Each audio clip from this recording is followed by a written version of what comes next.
Anda telah mengunduh podcast yang dipaparkan oleh Pendeta Dr. Erastus Sabdono ini dari truth.id/voice. Selamat mendengarkan podcast ini. Shalom saudara, kebenaran hari ini berjudul Ikatan Perjanjian. Ketika seseorang menyerahkan hidup kepada Tuhan, sebenarnya hal tersebut merupakan ikatan perjanjian atau covenant dengan Allah. Tapi banyak orang yang belum mengerti apa artinya menyerahkan diri secara benar kepada Allah. Biasanya orang menyerahkan diri kepada Allah karena sedang dalam satu keadaan sulit, terancam atau membutuhkan sesuatu yang ia tidak sanggup penuhi. Ia harus minta pertolongan tangan yang kuat dalam hal ini, ya tentu tangan Tuhan. Penyerahan seperti ini sebenarnya sebuah sikap manipulatif. Menyerah hanya karena mau memanfaatkan Tuhan. Ya, sikap oportunis, sikap memanfaatkan, sikap cari keuntungan, sikap mengeksploitasi Allah. Sebenarnya ini adalah sikap yang tidak patut. Tetapi inilah yang dilakukan orang-orang Kristen yang belum dewasa. Banyak orang Kristen bersikap seperti anak kecil terhadap Tuhan, ya. Seorang anak kecil menyerahkan sesuatu kepada orang tuanya hanya karena supaya orang tuanya campur tangan atau terlibat dalam persoalan anak itu. Sikap seperti ini adalah sikap oportunis, mencari keuntungan tanpa memperhatikan kepentingan orang lain, dan manipulatif, menyalahgunakan sesuatu demi kepentingannya sendiri. Mekanisme hubungan antara umat dan ilah-ilah atau dewa-dewa seperti ini dalam banyak agama sudah biasa, tetapi kekristenan tidak mengajarkan demikian. Itu adalah pola transaksional, saudara. Ya. Bagi orang Kristen yang belum dewasa, Tuhan memaklumi keadaan mereka dan seringkali mengabulkan apa yang menjadi permintaan mereka. Tetapi Allah Bapa menghendaki kita berubah dan bertumbuh dewasa, saudara. Tidak lagi bersikap demikian terhadap Allah. Seperti kalau anak-anak sudah dewasa kan, ia tidak memanfaatkan orang tua lagi. Tetapi yang dilakukan adalah bagaimana dia bisa mengabdikan dirinya untuk orang tuanya. Kan begitu. Demikian pula kita, waktu kita masih belum dewasa rohani, kita hanya taunya minta, berdoa, Tuhan mesti kabulkan, ya kan? Tapi setelah kita dewasa rohani, kita berkata, what must I do, Lord? Apa yang harus kulakukan, Tuhan? Jadi ketika kita berkata, aku menyerahkan hidupku kepadamu, Tuhan. Aku menyerahkan hidupku kepadamu, Tuhan.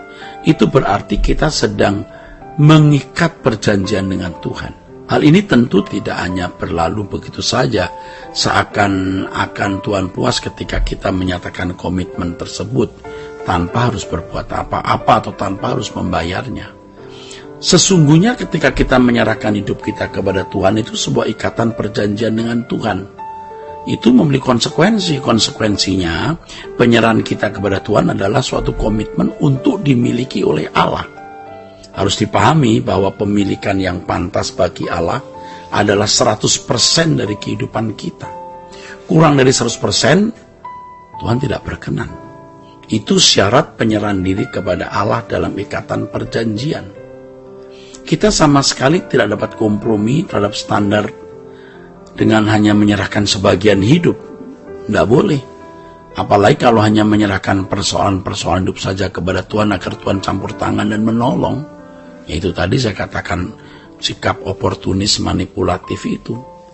Pemilikan hidup kita oleh Tuhan harus mutlak, absolut, 100%. Lalu komitmen kita dalam penyerahan itu dengan durasi tidak terbatas, artinya kekal di bumi sampai di surga kita mengabdi kepada Tuhan. Kita tidak boleh menarik atau mengambil alih kembali apa yang telah kita serahkan kepada Tuhan. Hidup kita sudah dijadikan alat baginya. Hal ini paralel dengan ungkapan bahwa kita tidak lagi berhak atas diri kita sendiri. Ketidakberahan ini merupakan standar yang harus dicapai oleh orang percaya secara mutlak.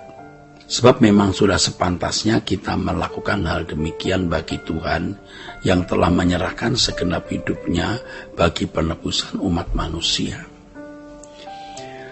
Saudaraku, dalam perjanjian lama, kita menemukan bahwa untuk mengikat perjanjian dengan Allah, orang Israel harus disunat.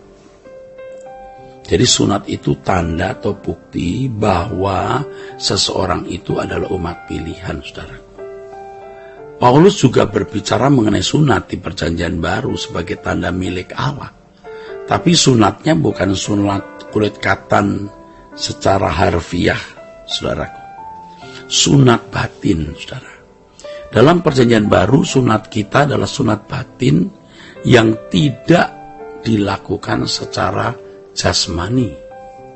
Sunat batin di sini menunjuk pada kesediaan diri orang percaya untuk melukai kenikmatan dosa.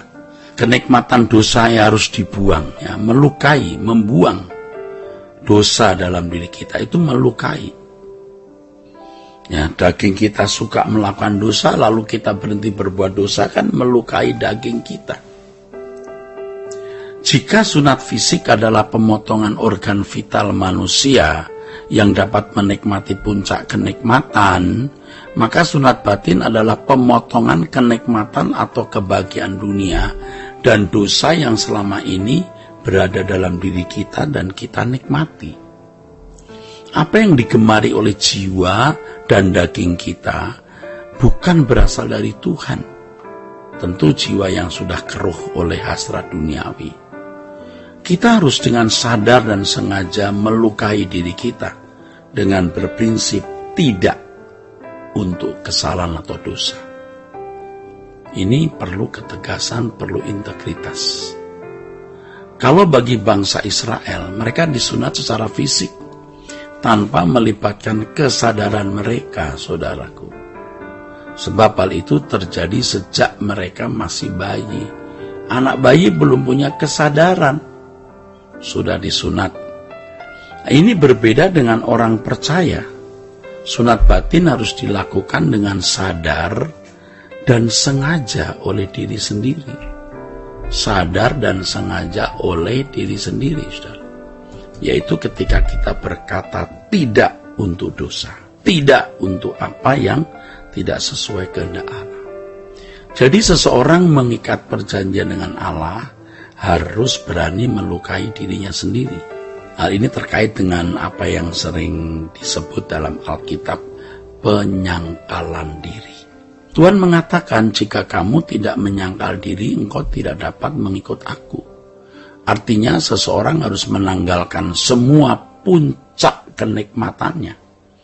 Hal ini telah dipraktekkan para rasul dan jemaat mula-mula yang hidup, ya, agar mereka terlepas dari kesenangan dunia. Dan tentu melalui penganiayaan mereka dibetot keluar dari percintaan dunia, saudara. Nah, kita wajib mengikuti jejak para rasul serta jemaat mula-mula yang berpusat pada pemenuhan perjanjian dengan Tuhan, yakni hanya dapat dibahagiakan oleh Tuhan saja.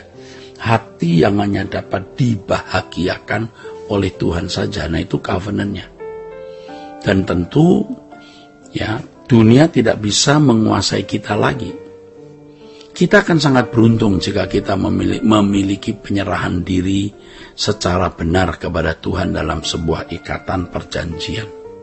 Ya, penyerahan diri secara benar artinya kita menyerahkan diri bukan karena kita punya masalah dan kita mengharapkan Tuhan menolong, tapi kita menyerahkan diri agar kita dimiliki Tuhan dan bisa menjadi alat di dalam tangan Tuhan sesuai kehendak dan rencana Tuhan. Dengan kehidupan seperti ini, maka tidak ada kata celaka itu, karena segala sesuatu yang terjadi dalam hidup kita pasti mendatangkan kebaikan. Setiap luka dan kepedihan yang kita alami menjadi berkat abadi karena menyempurnakan kita. Ya, Tuhan memberkati saudara-saudara sekalian. Sola Gracia. Untuk berlangganan renungan harian dalam bentuk cetak, silakan hubungi Truth Literatur di nomor telepon 0878 7870 7000. Untuk mendapatkan CD khotbah, MP3 Renungan Truth, dan CD album lagu produksi Sola Gracia, Anda dapat menghubungi di hari dan jam kerja di nomor telepon 021 638 60953. Tuhan Yesus memberkati. Sola Gracia.